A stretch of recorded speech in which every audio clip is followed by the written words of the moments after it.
श्रीलक्ष्मी श्रीमहालक्ष्मी क्षीरसागर कन्यका उत्तिष्ठ हरिसम्प्रीते भक्तानां भाग्यदायिनी। श्रीलक्ष्मी श्रीमहालक्ष्मी क्षीरसागर कन्यका उत्तिष्ठ हरिसम्प्रीते भक्तानां भाग्यदायिनी।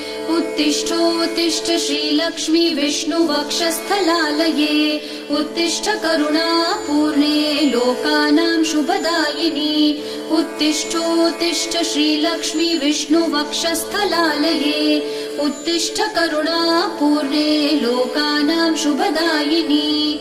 श्रीपद्ममध्यवसिते वरपद्मनेत्रे श्रीपद्महस्तचिरपूजित पद्मपादे श्रीपद्मजात जननी शुभपद्मवक्त्रे श्रीलक्ष्मी भक्तवरदे तव सुप्रभातम्।